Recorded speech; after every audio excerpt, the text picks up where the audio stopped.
Welcome back to the Art of Welcome. MMA. Yes, we're back with another UFC preview, UFC 325. Now, in the year of ESPN, the years of ESPN, we didn't get much back-to-back numbered cards. That was not in the cards, so to speak. Right, Aha, right. get it? But in the new Paramount era, where there's no more $70 pay-per-views, again, welcome to Paramount. We love There you Paramount. go. You get your numbered cards in back-to-back weeks. You get back-to-back weeks of people fighting for belts. You get Yeah. to watch Justin Gaethje and Paddy Pimblett go at it, and then immediately hop into two other strikers with ferocious hands, strong chins, get in the octagon, throw punches. And I'm not even talking about Volkan and Lopez. We're talking Hooker St. Denis too, right? Yeah. So there's some very interesting fights on this main card. There's a couple on the prelims that I want to draw attention to. There's a lot of good fights on here, but we're going to keep this preview fairly short and sweet. Because unless you're a deeper diver into UFC fights, some of these Yeah. names are going to be watching and finding out is where you're going to really see. Right. I Now, think almost all the early prelims are first time UFC fighters. yep, Um, you're seeing a lot of New Zealand and Australia on yeah. here. It's like the first Um, four fights. None of the guys have been in the UFC. So it's going to be a lot of let's see what these guys are about on this yeah, and card. we're excited. We're gonna have to see too, Yeah. and then we'll come back and tell you some of the guys we liked, some of the guys that, Mm-hmm.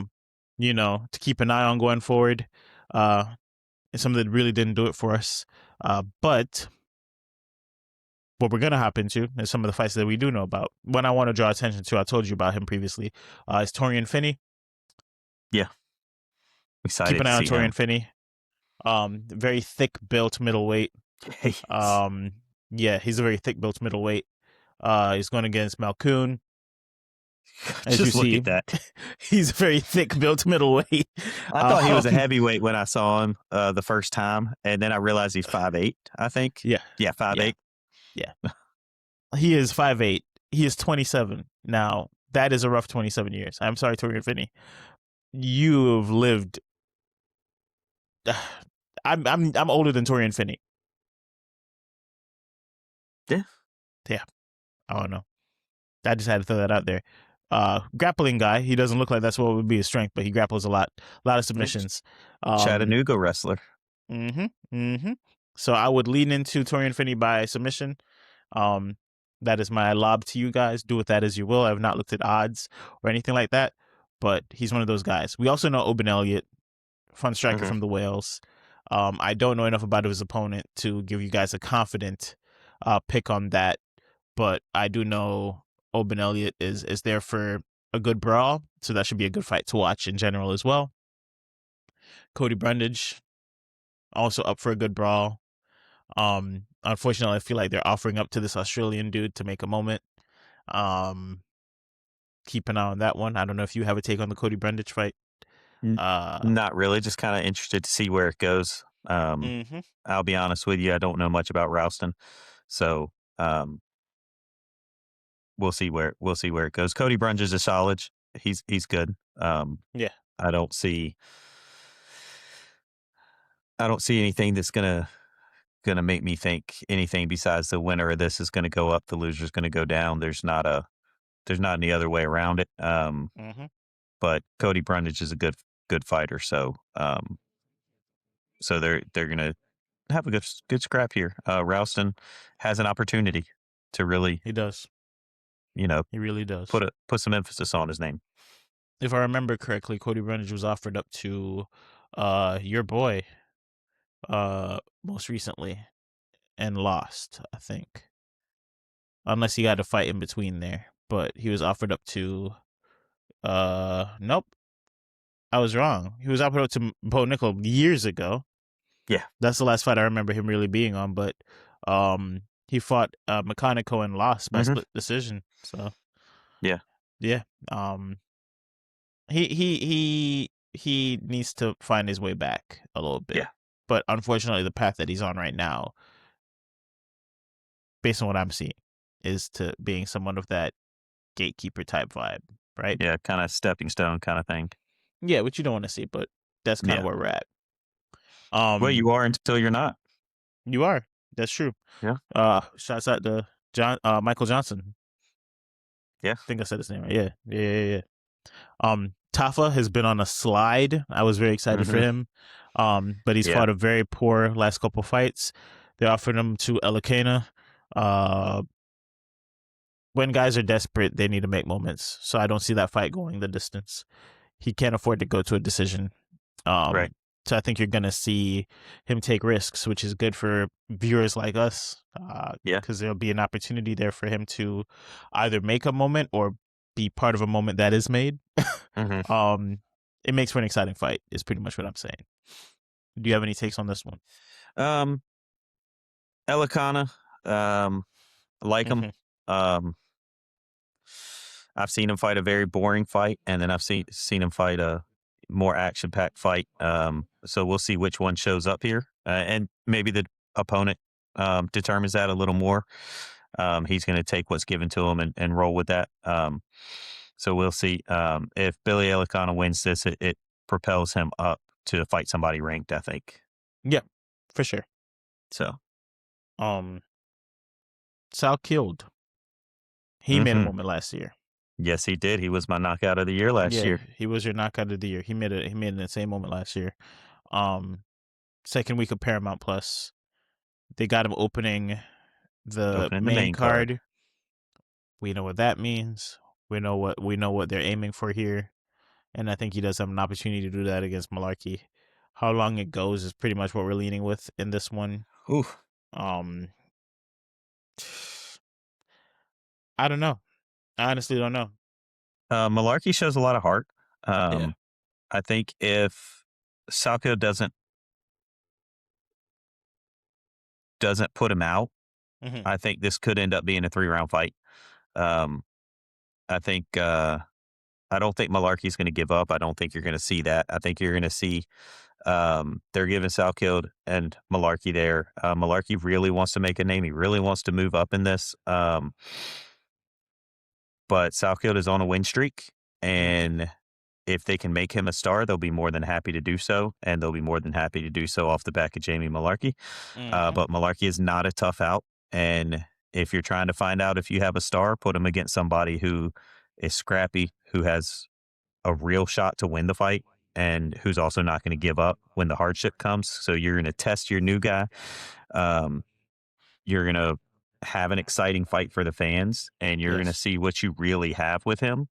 Um, and so I like this fight for both guys because if you can, take the new guy out, that's good for Malarkey in his career. If Salko comes out of here with a knockout, I think that propels him to maybe not fight a ranked guy next, but move up to that next level of competitor. Looking at it, I do think Saki gets a finish. I do. Um, I do think he sets the tone for this main card and sets the tone for what could be a big year for him. He could be one of those up and comers at 155 that, at the back end of the year, we could say we saw the signs. Yeah. Um, I'm excited to see what that looks like for him. Um, Tai Tuivasa, Towson Teixeira. I love Bam Bam, but Yeah. um, I do think Taliesin will be able to take care of business in this one. Um, I think he will. I don't want to say be a lot more calculated, but he will use his length a lot better than he did against Derek Hmm. Lewis. And Ty doesn't possess the same level of, just ferocity from a knockout power perspective. Um, he has the opinion. He doesn't have the power to put people out. I just feel like it's a little bit more of a overwhelming type of style than a one punch power. And I think Taliesin will be able to put something on him to, maybe he'll utilize the kicks a little bit more. He will throw more strikes. His average of strikes is really high, significant strikes. That's absurd. Absurd for a heavyweight, right? So Absolutely. I I lean with, him bouncing back. At 26, a loss to Derek Lewis. Lewis isn't the end of the world, Yeah. right? But you can't lose the tie here. Yeah. Um, If he wants to put his name up there on the last yeah. pod we were talking about the heavyweights, if he wants to put his name up there with those heavyweights, he's got to be showing out right here with an exciting fight. Um, his length, his significant striking is lopsided against Tuivasa, but then look at his accuracy. Mm-hmm. He's sitting at 60% accuracy with that many strikes thrown. I'm It thinking this is. is a short fight. Um, Tuivasa can absolutely knock you out. Mm-hmm. So that is always a possibility when you're fighting him, and then he gets up and does the shoey. You're in Australia, Yeah.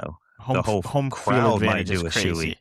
Yeah. But I think more than likely Teixeira is going to come out with the victory in this one, and probably a short night for him. Yeah. Yeah. I think he's able to get himself back on track a little bit. Yeah, and Um. Tuivasa, when he gets hit, does tend to shell up a little bit. Mm-hmm. Um, so I think Body that shots bodes seem well. to hurt him a lot, and I Yeah, understand why. Because having a similar build to Tai Tuivasa, if somebody were to kick me in the liver, it, it would yeah, hurt. it Yeah. body Yeah. shots are one of the most underutilized weapons in MMA. Mm-hmm. Um, and I think the key to victory here for our next fight will be body shots. But this next one could be explosive. I am so excited for this one. Hmm. Ruffy needs to right a lot of wrongs. Fazeev is there to be hit. He Fazeev's a is. very creative striker as well. He is. He's a little bit more flat-footed though. Man, Switch versus Orthodox. It's gonna be a great fight. I think it's gonna be a Hmm. battle. It's gonna be a brawl. It being 3 rounds, I can see it going the distance. But do not count out the Ruffy spectacular. I am leaning with Ruffy. The lines are razor thin on this one, which I like. Because Yeah. if there's a fighter I clearly like their fight style more, I clearly like the reach advantage, I clearly like, you know, the skill. Because Ruffy didn't lose to a scrub, right?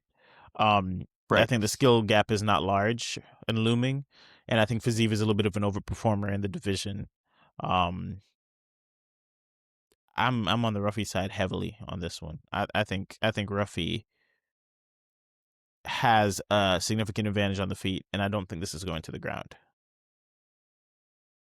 I think you're onto something with that significant advantage with the reach, Okay. and the height is big. Um, Neither one of these guys are into the wrestling or takedown. So for Ruffy, this is the type of match he wants.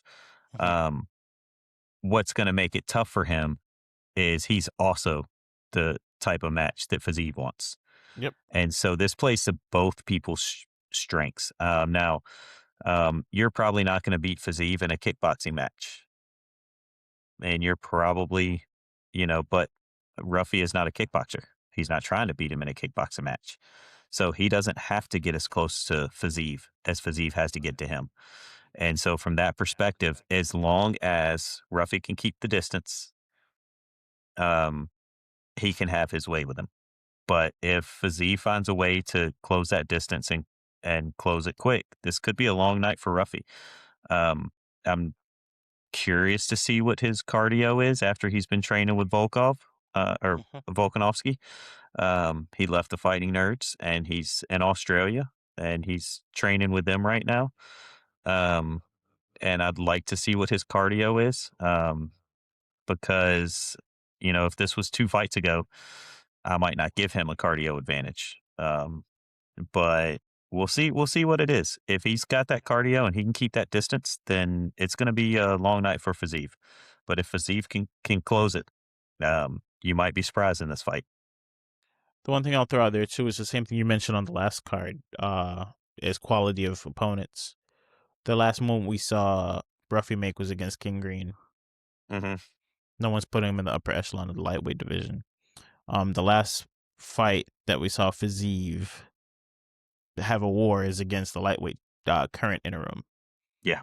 is Justin Gaethje, and if you're able to sustain a lot of those Justin Gaethje heavy punches, Yeah. um, yeah, you're doing something right, Yeah. right? So, if the chin can sustain Ruffy's significant strikes, if Ruffy doesn't present much damage opportunity there, and he's a little bit of a Yeah. lighter puncher, that could also present problems for him against a Yeah. guy like Rafael I Fiziev, mean, because if he doesn't fear you and he can just walk yeah. towards you, Yeah, if he walks through it and closes that distance, yeah, it's a long night for Ruffy. Um, hmm the significant strikes on this is, accuracy. Ruffy's more accurate, but the amount is actually in Faziv's favor. So he's going to be busy. That's who he is. So the key for him is to get inside. The key for Ruffy, I think, is to keep it at a distance, and whoever's able to push that. Um, pace, yeah. yeah, whoever's able to keep up with their game plan is going to be the one that wins this fight. I'm gonna go with Fiziev.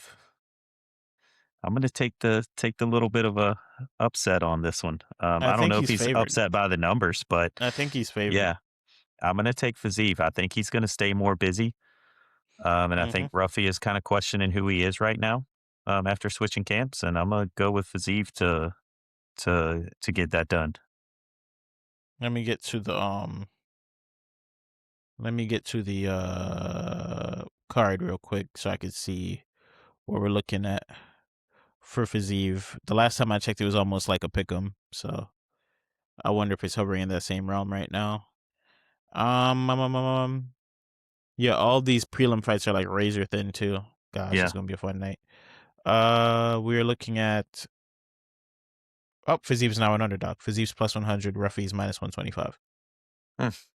So that's as close to razor thin as you could get on that one. So um moving on to the next one. Psycho Dan Hooker versus Benoit Saint Denis. Um I think this is a good matchup for Yeah. both fighters. Saint Denis had an early night last time out against Dariush. We didn't really hmm get to see much. Yeah. Dan Hooker had a very rough um last outing against Armin Sarukian, which was somewhat expected. Um I think Saint Denis is a great fighter, but I think we're counting out Dan Hooker a little bit. The odds have Dan Hooker at plus 250. Hmm. He's not a great all around fighter. I will put that there. And Saint Denis is a pretty good wrestler. And that is the path to victory for Saint Denis. Because Saint Denis tried to stand with a fighter recently on his ascension and got Mm. reminded that, you know, Yeah. that's Striking is not not where his it's at. that's not where it's at for him. And he's had opportunities against lower level opponents in the striking department. Even though Dan Hooker might look like a lower level opponent based on that record, if it's one area that he's able to stand and bang with anyone, it's the striking department. So hmm Yeah. this needs to be a ground game fight for Saint Denis all day. This needs to be him aiming to do what Sarukian did, which is get it to the mat and submit Dan Hooker. Because any other way, I think the gap that this fight is on the books, um, it being a 3 round fight, which means we don't have to worry too much about cardio. Dan will just go for 3 rounds and he'll just throw. Yeah. Um, Yeah. You're not I gonna wear think Dan Hooker out in you're not that. gonna wear Dan Hooker out, no. He's So he's gonna keep going. yeah, I'm leaning with Saint Denis by submission, but my heart is saying Dan Hooker. Uh, Don't you hate that? yeah, I've seen you be there quite a bit of times, and um, I just know Saint Denis will fall in love with the hands, and he did it against Dustin Poirier, which hmm is a way more decorated striker than Dan Hooker. And I can see him looking at Dan Hooker and being like, "You're 24-13.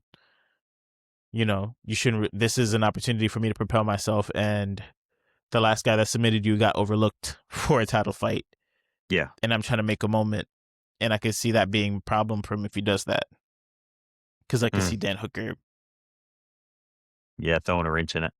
yeah, throwing a Yeah. wrench in it. So, um, I'm not giving two selections. My true pick is going to be Dan Hooker down there in Australia to throw a wrench in St. Denis' wagon, and outstrike him. Potential finish, but most likely just outstrike him for 3 rounds, and stay away from the mat and get a win at plus 250 odds.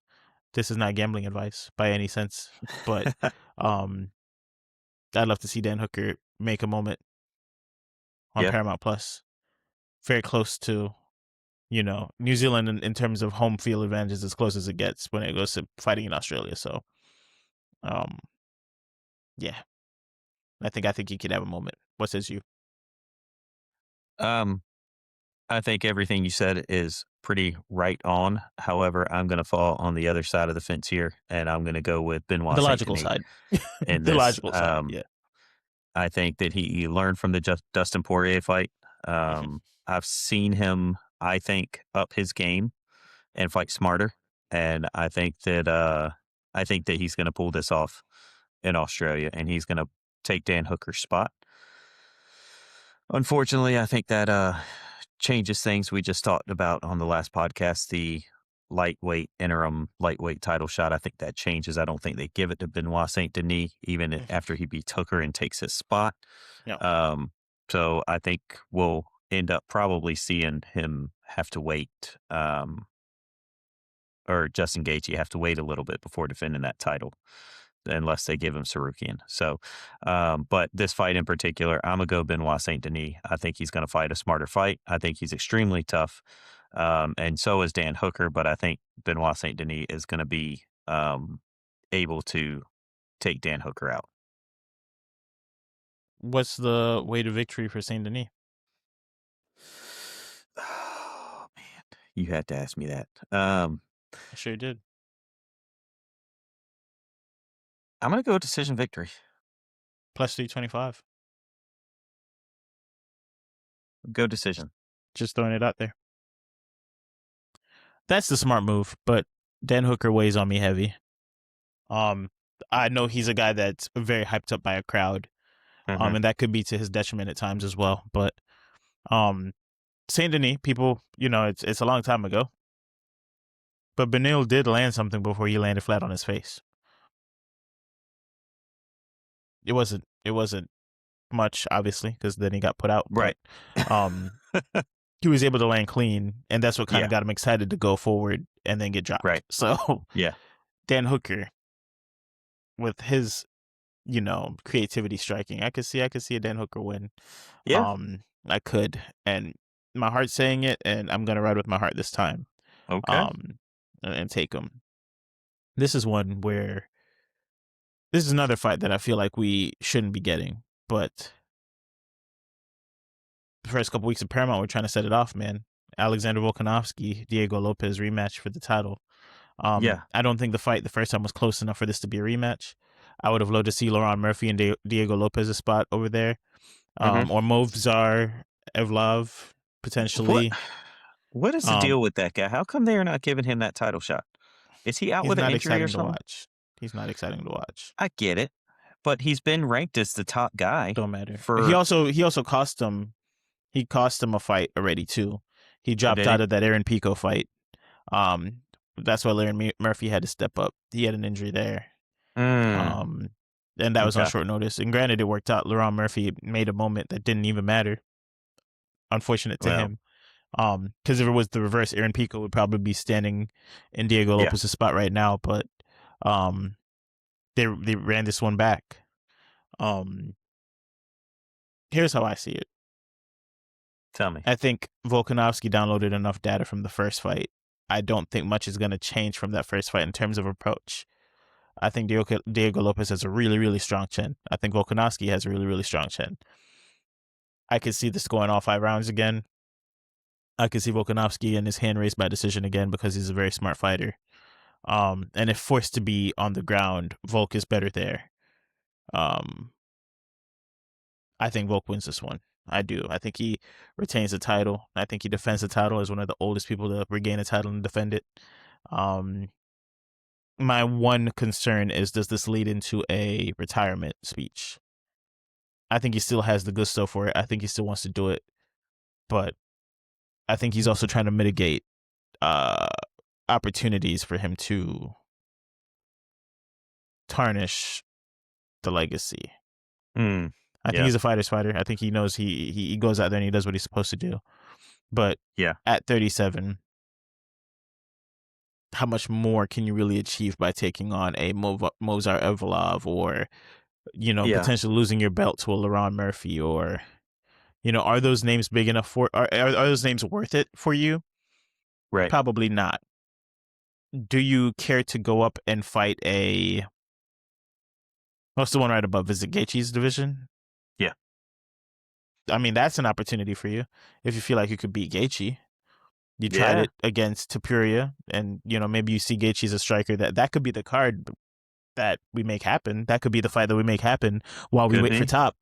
Is Gaethje versus Volk, Folk. and that would be for undisputed, obviously, Yeah. right? So like, if that's what you want to shoot for, yeah, we could do something like that. But staying here and fighting those up and comers aren't really in it for the cards for you right now. So I don't think Diego Lopez learned anything Really from the Gene Silva fight. Not enough to change how he approaches Volk. He didn't get tested interesting. in a way. I think he learned how to take damage, which he's always known how to do that. Yeah. He's always had a strong chin. You could always punch him right on it, and he's not going anywhere. Um, Maybe he got a little bit more creative striking wise, but he's always been creative striking wise, in my opinion. Yeah. Um, I don't know. Maybe he throws a little bit of that Gene Silva into his fight approach against Volk, and he just makes it messy.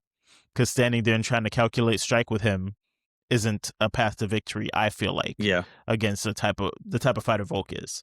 Um, so right now I got Volk by decision. All right. I'm gonna go opposite of you. Um, You like to do that and since Paramount's come about. We used to agree a lot on the ESPN cards. Now we, Paramount's you here. know, You wanna look. disagree with me all the time. It's fine. It makes for fun clips, but let me hear it. Here's the thing. Uh, Diego Lopez is 5'11", 72.5-inch reach advantage. When I watched the first fight, yes, I think Volkanovski won that fight. I'm not going to say it was controversial in the least bit. That's not where I'm going with this.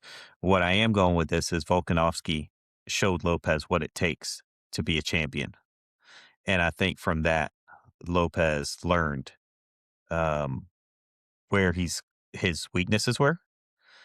And if he is going to be a champion, I think this is where he shows out. Because if you didn't learn from the first fight, your ceiling is much lower than I thought it was. So I think he's going to learn from I think that he learned from the first fight. I think he knows he can hurt Volkanovski, and I think he's going to keep the pressure on. Volk is 37 years old, and I love to see the old guy win. Mm-hmm. Eventually, time wins. And I think this is where, unfortunately for Volkanovski, it takes its turn. And I Okay. think that Diego Lopez keeps coming forward. He was inspired last week by watching Justin Gaethje just step forward and step forward and step forward. If you watch the embeddeds, he's watching that fight.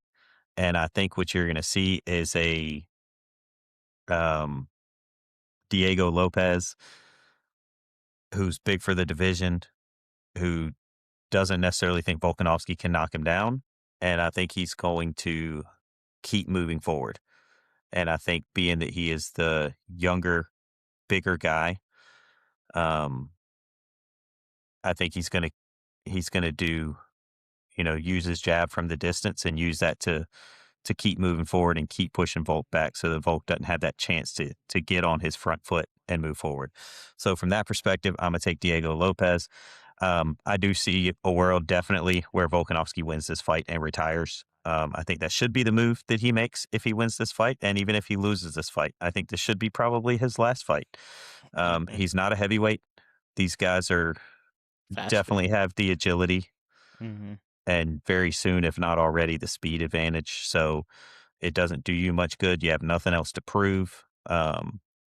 Your time is coming to an end in the sport. It is unfortunate, but it happens. So win or lose, I think you see Volkanovski retire. That's what I want to see because I don't want to see him keep coming in there. Eventually, it's going to run out on him, and why not go out on top, or at least as close to the top as you can? So win or lose, retirement for Volkanovski. Diego Lopez, though, I think is going to spoil that chance to go out on top, um, and I think he's gonna walk away the champ. I think if Diego Lopez is going to win this, he's going to have to finish Volkanovski, which is not I think he impossible. will. I think he'll Not finish in it's not TKO impossible. Yeah, punches. And I'm gonna go second or third round. yeah, If you push me to push one, I'm gonna say the third round. He takes him. Um, TKO, not knockout, but TKO. yeah. Um, but again, you know, could end up being a lopsided fight for Volk. It's a really, really close one to pick there. So, The but I margins think, are thin.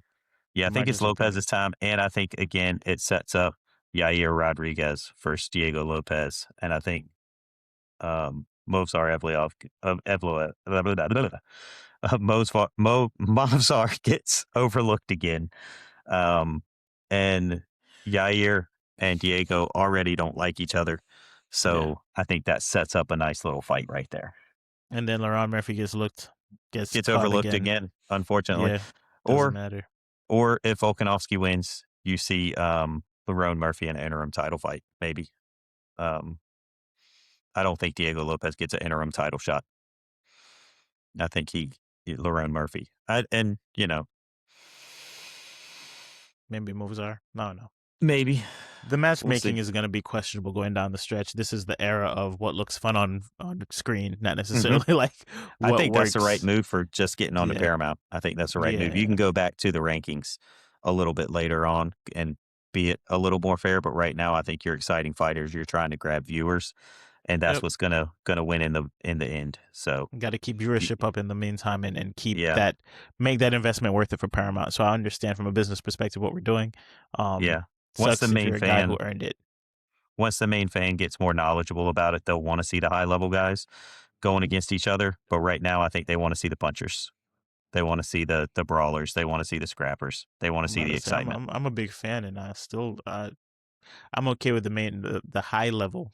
I like how we put it when we're a wrestling guy, the high level fighters, because the No, no, no. punchers aren't high level fighters. You know what No, I no, no. mean? What I mean by I've the caught high that. Don't level worry, is the I've caught it, Mr. rankings. Wrestler. You'll want to see the rankings.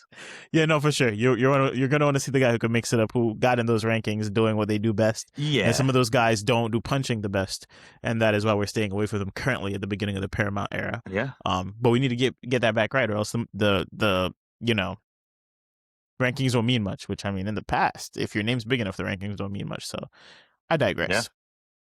We're in for a good card. yep. Be patient with this one. One thing you will see, like we said, a lot of debutantes on this one. Hmm. So you guys make mistakes, man. So Yeah, tune they into do. that prelim It's and the gonna be a early good one. prelim. It should be fun. Finney's an underdog, so if you're gonna join the Thick Finney Club, this is the card to join the Thick Finney Club. I'm on board. Uh, yeah, come aboard the Thick Finney boat. Um, we're gonna have a fun card, and we're gonna come back and talk about UFC 325 as soon as it closes Absolutely. out as well. Keep these coming regularly, maybe once a week, definitely once a week, maybe twice a week is what I should say. We'll see. Um, thank y'all for tuning in. Thank y'all for being a part of the pod. Thank y'all for interacting with us. Like, subscribe, and share, and then we'll see y'all on the next one. Yes. Peace.